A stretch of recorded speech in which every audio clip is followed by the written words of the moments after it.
Hey everybody, welcome back to another Relationship Wednesday session. We're in talking about forgiveness, the foundational key to heart management. Because again, if you can manage your heart, then you can manage your relationships and manage your life. So I just want to read, just to give you a scripture foundation for me. Again, Relationship Wednesday was all about giving us a biblical foundation, God's biblical foundation on relationships, not just my perspective or my stories, even though we're going to get into hearing people's testimonies and their stories and stuff, which is good. But we always want to make sure that we build our house from the manufacturer, not from, our own perspective. From our own perspective. So that's the thing that we want to see. So like someone show you here, it says, "My son, attend to my words," or I'm reading New King James. "Give attention to my words, incline your ear to my sayings." These are what we focus on.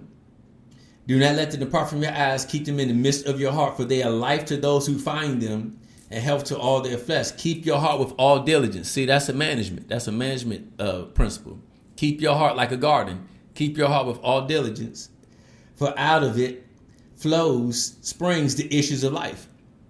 You notice that interesting how I manage my heart will dictate how well my life is going to go. And a lot of times it's going to dictate the way I can navigate my relationships. So that's why we're talking about relationships forgiveness is the foundational key to heart management. So, and I'll even say this, is that you notice how forgiveness is what was the thing that broke the back of the enemy and opened the door for salvation. It was the forgiveness of sins. So think about it. And when we talk about forgiveness, is a spiritual thing. It's not a natural thing. How sin was spiritual, it wasn't natural. And how forgiveness broke sin on a spiritual level, where it created a door for the blessing. So we want to see the blessings in our life. And again, God was a blessing, but I'm saying if I want to see it cooperate with and want to see it work in my life, I have to forgive, because it was the foundation what Jesus used to even redeem mankind. So if we want to see redemption in our lives and our relationships, forgiveness has to be at the foundation of seeing those things. Man, that's crazy. I'm just getting excited just thinking about it. I guess just sharing these principles. Now, forgiveness, sometimes when we forgive and let stuff go, because we know what's been done to us, don't always feel good. But when you understand the benefits of it and what it can do long term, then you can be excited about the grace and the peace and the stuff that comes along with that. Because, and I understand one of the other things we know about forgiveness is the reason why we have a hard time forgiving, because sometimes forgiveness or when people hurt you, they can grow tentacles. And meaning that the act is over, but the reminders are still there. So for example, if let's say hard situation, a man steps out on his wife, he cheats, but then he gets another woman pregnant. Now they got to deal with that. The act is over. Now we got to deal with those things. It's the reminder. That's what I'm saying. Where they say somebody had left, whatever, or say somebody violated and they ran up your credit cards. Yeah, you forgive them for the act, but now we got to deal with this credit card payment. And who's going to take care of it? And I may be stuck with the bill. And see, and that's the insult to injury. And those are the things where I feel like the enemy loves to trap us. So therefore the act is over, but now I got to live with the repercussions of your actions. I've heard people where they end up have relationships with somebody, they didn't tell them they had an STD, then now they in the doctor's office dealing with that STD day in and day out, all because they didn't communicate. So now I got to live with your choices. So another one thing, I can forgive because it's over, those things, but then what about those ones where I got to now live with? In other words, pick up the pieces and pay for the in a sense paying for the responsibilities of your choices. So in other words, you did this to me. In other words, I'm in this because of your choices, but I'm the one cleaning it up. And it creates insult to injury. And it hurts, because those things where you feel like that it's like a big setback and all those type of things. But I want to let you know that in the Bible, it talks about how in the wilderness, they said it made bitter water sweet. And sometimes we do drink cups of bitterness, but God said, I can still work something great in the midst of that.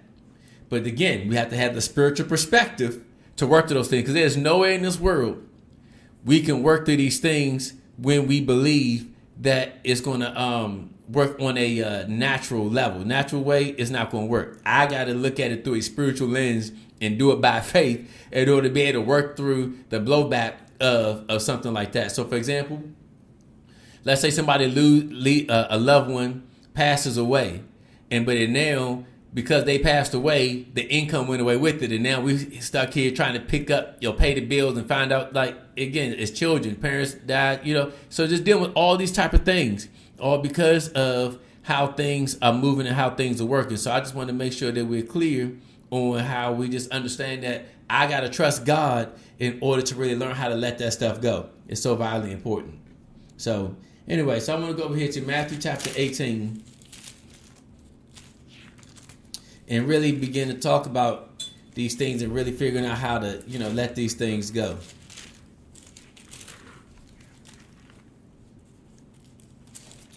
All right, so now this is so here's one of the tools that we can use. Now, I want to say this. The Bible says, forgetting those things which are behind. Forgetting means I've forgiven you for the initial act, but then I got to forgive you for this. I got to forgive you for, I got to pay this bill. In other words, we got to continually to apply the grace of God until, freedom shows up. Because a lot of times we're going to have to be able to continue to, and that's how we get our heart back sometimes, piece by piece. Yes, I've forgiven you for cheating on me. Now I got to forgive you for dealing with this. I got to forgive you for that. I got to, so you got to continue to do that. Why? Heart management. Keep your heart with all diligence. So that out of it flows the issue of life, because the enemy he doesn't want anything more but to make sure he gets your heart. And remember that it's not about those things, but and again, if you're being attacked at that level, that means the enemy really wants your heart. Like, for whatever reason or another, he wants it. He wants to hold you captive so you never can live your best life. All right. So I just want to show you this about the parable of the unforgiving servant. And this is one of the reasons why we struggle to forgive, because we deal in the area of self-righteousness. And meaning that we look at things where no way in the world I could do this, but it has to be done, how can I say? When I'm in the area of self-righteousness, it's like some type of way I qualify. I feel like I have a right to hold this over you. It's like, how dare you do this to me? In other words, we see ourselves as good people, excuse me, to the point where we feel like I have a right to hold this over you. So in other words, I'll do nothing wrong. In other words, you do everything, I do everything right. Or if I've done anything bad, it's not as bad as what you did to me. So therefore, I have a right to hold it over you. And that's what this parable is speaking of. So it says, then Peter came to him, saying, Lord, this is Matthew, for those who want to read this, Matthew 18:21. Then Peter came and said, Lord, how often shall my brother sin against me? And Jesus said, up to 7 times. And Jesus said, no, I do not say up to you 7 times, therefore 70 times 7. Therefore the king, then he said 70 times 7. And then Jesus begins to illustrate the reason why, the importance of letting things go. And then it says, I do not say, verse 23, therefore the kingdom of heaven is like a certain king who went to settle with his servants. So then when he had begun to settle accounts, one was brought to him who owed him 10,000 talents, but he was not able to pay his master, and commanded he be sold with his wife and children, all that he had, and that payment be made. Then the servant fell down before the Lord, saying, Master, have patience with me, I'll pay you all. Then the master of the servant, had moved with compassion, released him and forgave him all his debt. But that servant went out and found one of his fellow servants who owed him 100 denarii, and when he had laid hands on him and took him by the throat and said, pay me what you owe. So his fellow servants fell down at his feet and begged him, saying, have patience with me, I will pay you all. And he would not. And he went and threw him into the prison till he should pay all the debt. So when his fellow servants saw what he had done, they were very grieved, and came and told the master all that had been done. And the master, after called him and said, "You wicked servant, I forgave you all your debt because you begged me. Should you not also have compassion on your fellow servant, just as I had pity on you?" And his master was angry and delivered him to the torturers until he should pay all that was due to him. So my heavenly Father will also do to you, each of you, from his heart, who does not forgive his brother his trespasses. Jesus, my Lord. Did you hear what Jesus just said? Remember, Peter goes to Jesus and says, "Listen, I heard you talk about forgiveness. How many times?" He said, "Now let me explain to you how this whole thing works." Then he gives an illustration. He said, the person who don't know how to let it go, clearly you think that you have a right to do that. And he said, you don't even understand the grace of God that's on your life. See, in other words, he said, you're under this illusion that you're perfect, and we're not. And he said, because if you really knew how imperfect we really were, then you would recognize you wouldn't hold a debt over somebody else. And knows how Jesus gave the illustration. He said that the guy who owed the king, which is Jesus, in this case, our God, he said, God paid off our $1 million debt. He said the worst thing that somebody else does to us doesn't even compare to the grace that we need, the forgiveness that we need. He said our forgiveness that was granted was so much more, but we want to walk out and act like what they did to us was worse than that. So basically saying, okay, well, since you want to hold them under their debt, do you know what we're going to do? You're going to be held under your debt until you pay it off. So in other words, you'll be held to the tormentors until you let it go. And so that's why we got to let stuff go. And that's why you can't think that, and one of the reasons why we hold stuff too long is because we think that we have a right to.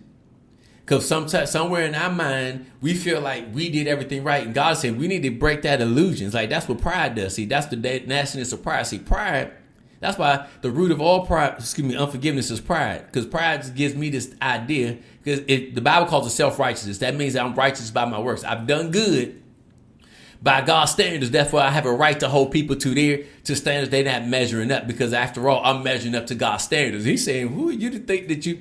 And he said, you operate under the grace of God and mercy, but you want to sit here and give nobody else no mercy, all because of this and that. And he's saying, if you want to expect true freedom, if you want to see God move in your life in a big way, understand that you got to receive the love of God. That's why I remember the story, and I should have put the text up where the woman who came and wept at Jesus' feet and dried his Jesus' feet with her hair. And the Pharisees, other people around said, "Lady, you need to get out of here." And therefore, he said, "I know your sins are many," but he said, "But your faith has saved you." And that's what he said to the people. He said, the reason why y'all don't understand forgiveness, because he said, y'all think y'all perfect. That's why y'all not accept forgiveness. He said, but this woman knows that she needs mercy and forgiveness. She's recognized that without it, she wouldn't be saved. But a lot of those people, and see, they judge her. And so Jesus was confronting them, saying, she going to get forgiveness, but y'all not, because see, y'all think y'all so perfect.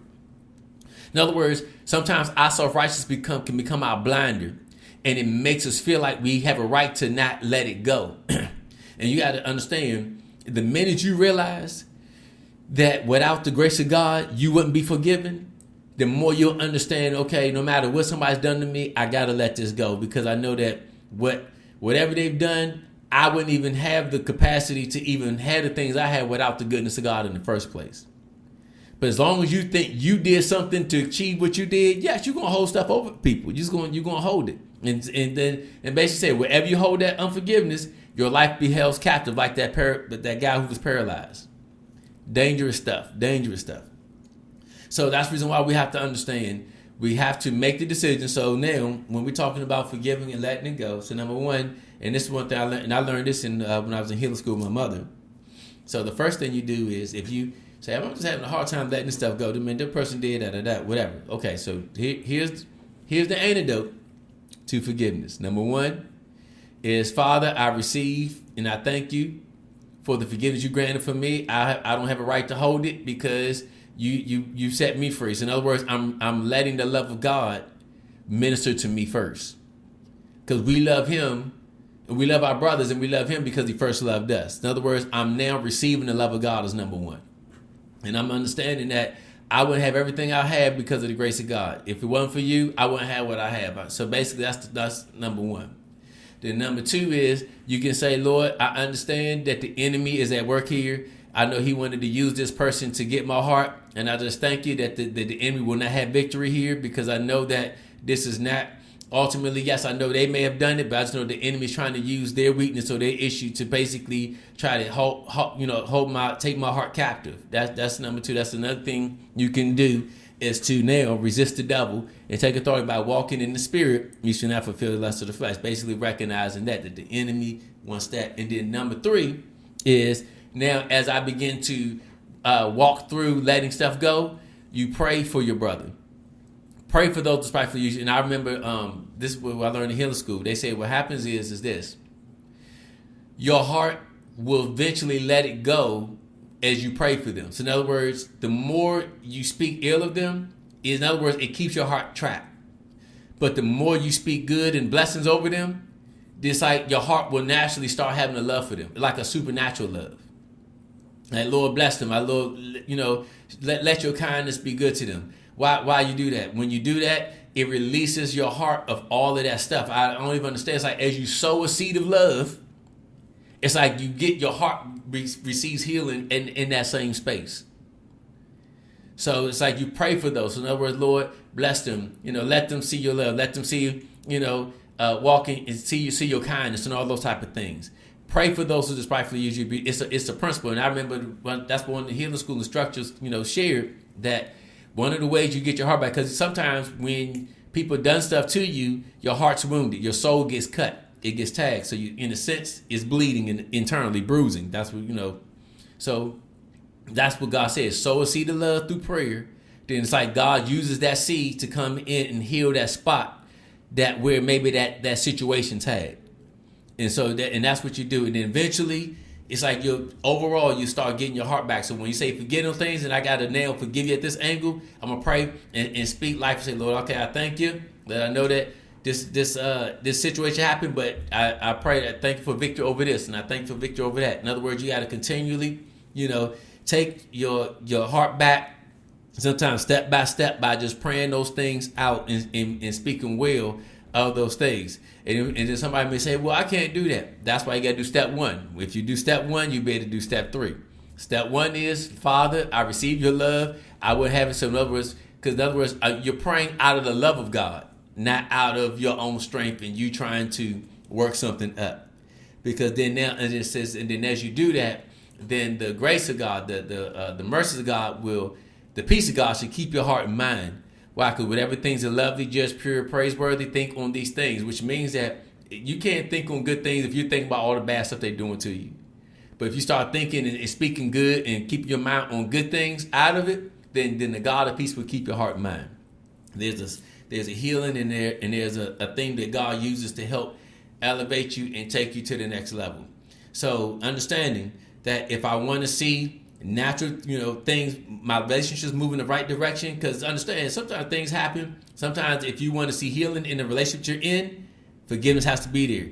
Even if the relationship is over and you want to move forward in new relationships, if you want to have healthy relationships moving forward, then you got to forgive the previous ones so you can have healthy relationships moving forward. So that's so vital. So in other words, heart management. All right. So that's all I'm going to share with that today. Give you enough to chew on. So I'll say that so next week we're going to have a special guest that's going to come in and share his story and his life and how he had to walk through heart management in order to receive his physical healings and healings in other areas of his life. So I'm looking forward to that. And so stay tuned. So with that being said, I want to say stay blessed by the best. God bless you. And I'll see you here next week.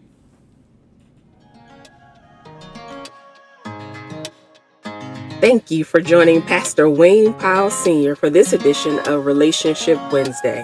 We hope you enjoyed this episode of After I Did. Let's keep the conversation going by leaving your questions and comments in the chat. We also invite you to like, share, and subscribe to this channel.